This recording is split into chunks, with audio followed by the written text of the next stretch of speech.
Hey guys, welcome to Common Man Cocktails. Today what I want to show you is something that I actually filmed back in July 2016. Ian and my wife Jennifer and I all met up at a hotel and we did an interview with Kimo Sabe Mezcal, specifically the father-daughter team of Jim and Ashley Walsh, who have developed a brand called Kimo Sabe. It's a mezcal brand. This video, the whole interview is about an hour long, and I've been cutting out some pieces to refine it for time, and I'm going to split it into two episodes, today and this Friday. So if you like what you hear today, you'll get more of it on Friday. Jim Walsh spends a lot of time passionate about mezcal, the product, how it's created, how it's blended, the industry, the regions, not necessarily just all about pimping his brand, but pimping mezcal as a product to bring people together. And if you appreciate the effort, information that goes into creating these interviews and the traveling to get there to do some of this, you can always help us out. It's patreon.com/CMC. Become a patron of Common Man Cocktails. Help support the show. And now, on to the first piece of our content around Kimo Sabe and mezcal. Welcome to Common Man Cocktails. I'm your host, Derrick Schommer. Today we're here to talk about mezcal. I've got three guests here, and then Ian in the background. I'm Ashley Walsh Kwame. I'm COO, newly appointed, and a co-founder with my father. And we've been working together for, I guess it's now 20 years. You haven't killed yourself? No, we haven't. No. I'm the father, newly appointed. How long have we been at the Mezcal? 3 years? 3 years now. 3 years, really a labor of love. Yeah. Yeah. It really is. It's fun to work together, be able to travel together like this makes it even more fun, be able to spend that time together. And it's an extension of family wherever we go, so it's really nice. You, sir? And I am Bruce Vaughn. Up until 2 months ago, I was Chief Creative Executive for Walt Disney Imagineering. And since then, I met Jim and Ashley and got really turned on by their mission of bringing people together in this sense of trusted friends and building community that is so much about what this product's about. So I'm happy to be the brand champion for this and around the lifestyle. So you get to tell everybody how awesome it is? Oh, totally. Yes. That's what we bring him around for, exactly. It takes a little research, but and so it's Kimo Sabe is an interesting name. Like, where did you guys come up with the name? Well, it's a Sonoran Indian. Yeah. The derivation Sonoran Indian means trusted friend or loyal friend. We use it as trusted friend. And it describes, I think, what the agave plant is to all of us, a trusted friend. You know, imagine a plant takes 8 years to develop the sugars it needs to ferment. And then once it does that, it dies in order to give up the juice for you. And then you crush it, grind it, smash it, ferment it, and then you drink its juice. You know, it's a pretty generous friend, you know. After you beat it down. It still keeps on giving. I love it. You know? But trusted friends, kind of like Bruce was saying, it's that extension of family. It's that sit down and have a conversation. The story of man, you know, it's not spring break. You know, it's not dancing on tables. It's sitting down and spending 2 hours together and with the mezcal. Or 10. Or 10. How do you find a lot of people who understand what a mezcal is, or how it's different than tequila, or does it even matter? It's interesting because I've been doing a lot of traveling now as we're opening up different states. Yeah. And it runs the gamut. There's obviously those people who absolutely adore mezcal, they know about it, and sort of that very small 1% of people who know. And then there's the people who have had that terrible experience with either mezcal or tequila. Yeah. I think it's the worm. Oh yeah, the worm. Yeah, you gotta have Exactly. the worm. So the worm component, you're always fighting against that with people when we're doing promos. Yeah. People are like, oh, I don't want to taste it. I'm like, there's no worm at the bottom of it, and I swear you can spit it out if you don't like it. And the great part is I always love it because people start with that, like, the tequila pucker. The paint. And then they taste ours and they're like, oh, that's really surprising. I'm not getting that. So it's really that education of liquid to lips. As soon as they taste it, they're like, oh, I get it. But you have to change that belief system because then otherwise people aren't going to pick it up. They're going to be afraid of it. They're going to think it's that bad spring break time that they had. And this is vastly different. What really changes the flavor, you know, because the worm exudes fat. And so that fat starts to flavor the alcohol. And you can really, when you taste the alcohol before and after the worm's been in it, you can see it's like putting in an oak. It has a definite flavor quality to it. It changes the viscosity a little bit, and so you're drinking the worm, you're not drinking the agave after a while. I don't know if I like that now. I feel like now I have to wonder how long was that on the shelf. Did I get the one in the front and the back? Probably been there for a while. So you had the right instinct. I mean, there's a lot of I don't know if there's a lot of lightly smoked mezcals, but there are a lot of mezcals out there who don't have access to market, and you would think there would be like a trade association that could bring them to the tourists because that's their only outlet to market. Right. Is there. But they don't think that way. The mezcal, the culture of mezcal is the moonshine culture of the U.S. It was what you made because you had a little farm and you had some agaves. You'd make this for your weddings, or you'd make it for, like, I remember the first time I tasted mezcal was outside of Oaxaca. Little guy, was supposedly the best maker around, walked into his house. Literally, the Tahona, the pit where it's ground, was in his dining room. And so he sat down, he made us lunch. He's about 80 years old, so just lost his wife. He said, "Would you like to taste my wedding?" And I said, "Well, what do you mean, taste your wedding?" That could be weird. And he said, "I got married 58 years ago, and that's the mezcal we had at my wedding." And there was a bottle in one of those large glass, I think it's a 15-liter bottle, and it was the mezcal from his wedding. And so mezcal is so embedded in the culture of Mexico as the thing we use personally to celebrate with. Right.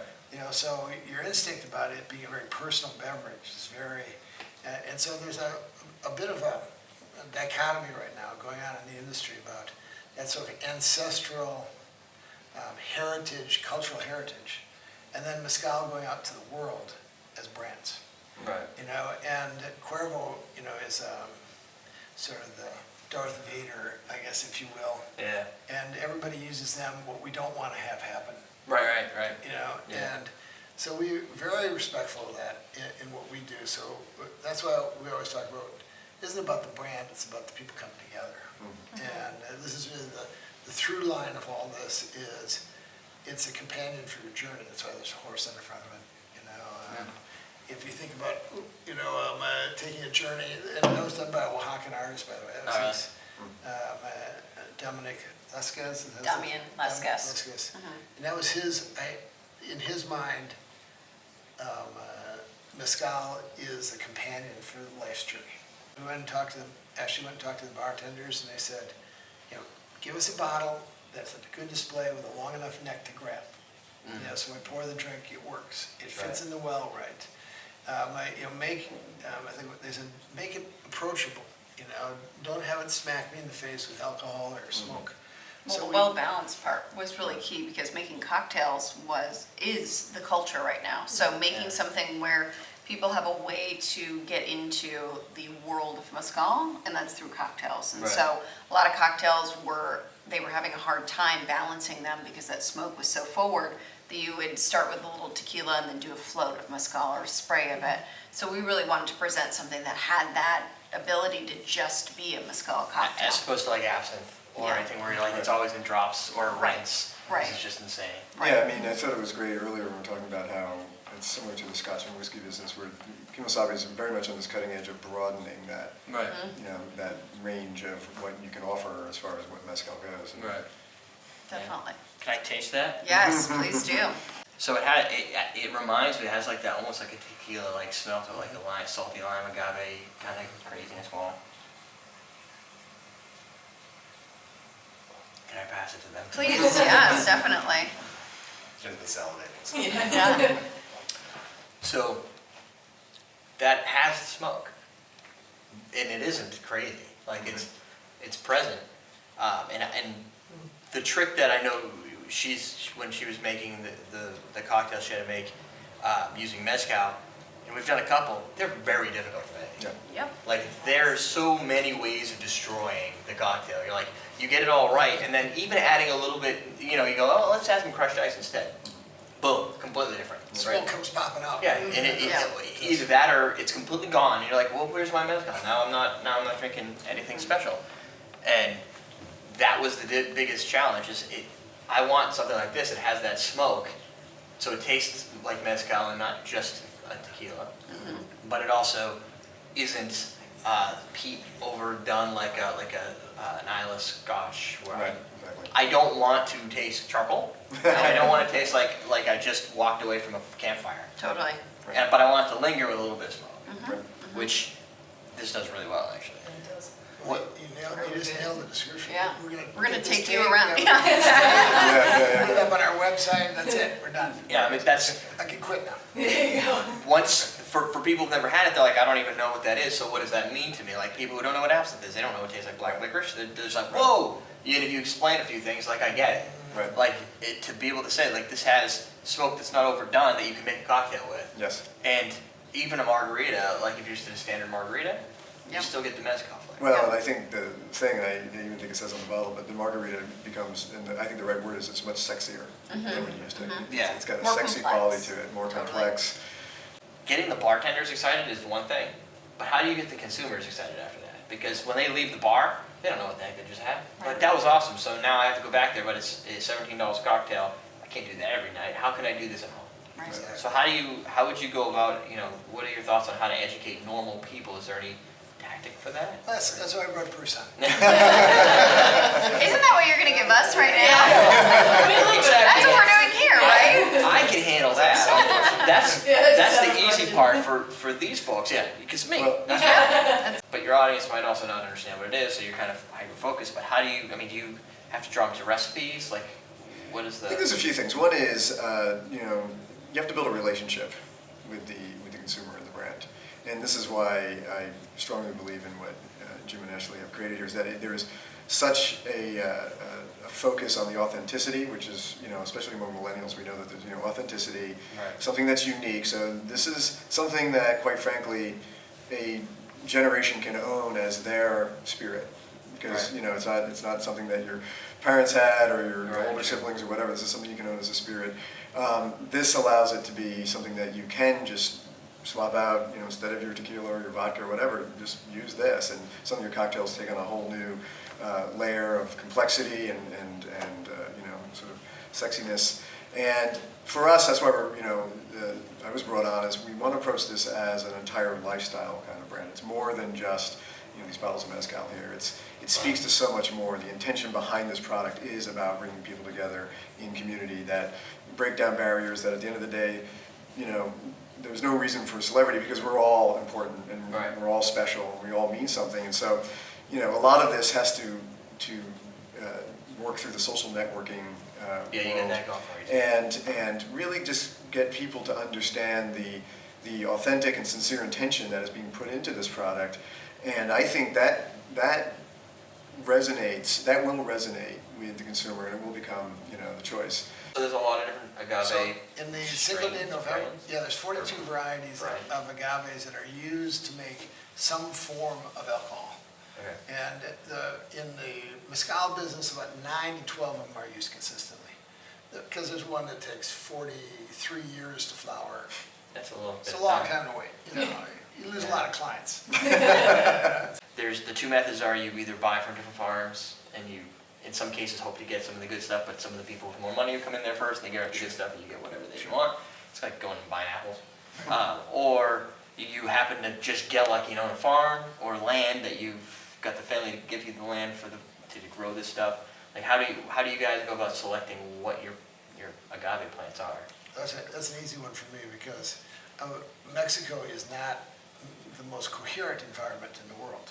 So there's a lot of systems that will fail you if you rely on a single system. Right. So if you were to rely on, let's say, the open market to buy your agave, all of a sudden one year the agave price might go up to, like currently it's 4 pesos per pound for agave prices. It's been as high as 20 pesos per pound. And I take it you need a lot of pounds. Yeah, you need a lot of pounds. Well, to make 7 liters of this, you need 100 pounds. It's a little bit. Yeah, and so the cost, if the cost goes up 5 times, you're stuck because your cost at the bottom here is the same. And so you don't want to rely on the public market, and because the tequila people really drive that business up and down. And it's supposedly against the law for mezcal people to sell agaves to tequila people, but tequila's the 800-pound gorilla. Right. They'll just turn a blind eye and it'll be sold. So we own 500 acres of our own. We have, what we do is we buy from all 8 states in Mexico that are licensed to be mezcal states. And we pick suppliers and we go around and we taste their first batch distillation. And we'll go, we want that one. And we'll buy 3,000, 10,000, 20,000 liters at a time. And then that's in our library. So then we're blenders. So we blend so that you have a consistent flavor and taste every time. You know, and if you taste that bottle to the first batch that was done, you'd say there's no difference. You know, and that's we're the Johnny Walker. You know, we're taking the Johnny Walker approach. I also think it goes to the sustainability as well, that people are really afraid of the overpicking of agaves and not being able to have enough supply. By doing it that way, we're able to source from multiple locations so that we're not creating that unsustainable section of farming.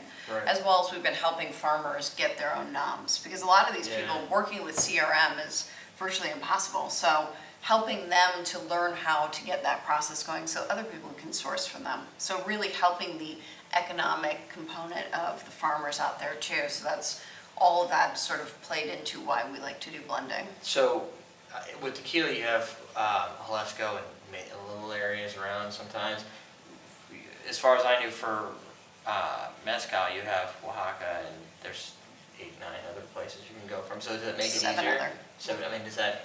Well, does it's that true. help? It's true in tequila actually too. There's 7 states that are tequila states, but Jalisco's obviously the kingpin, and the same with mezcal.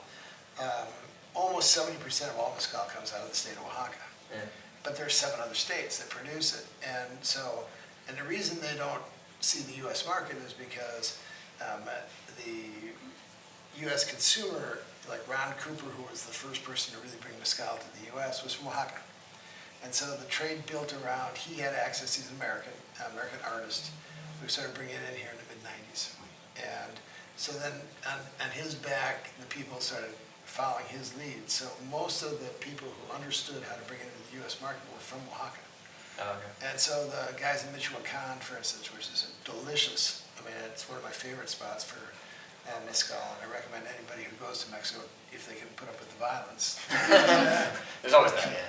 And Durango has a wonderful one there, another state. Puebla is another state that has it. I mean, each of these states, and there's a fallacy about mezcal that was put forward because of the way it was originally marketed, that's about the terroir of where the agave comes from and what region and what altitude. What we've done is we've started to put together a library of all espadines type of, it's the main variety that's used in mezcal, espadine, whereas Blue Weber is for tequila, espadine is kind of the main one for this. Espadine grown in all 8 states, it turns out they all taste the same. You know, and because this is a distilled product, it's not a fermented food, you know, and so it's like saying that perfume is the same as this lavender. Yes, they share some molecules, but whether that lavender was grown up here or down here doesn't really make a difference in this perfume. And so we wanted to show that it's really about the art of the distiller. Right.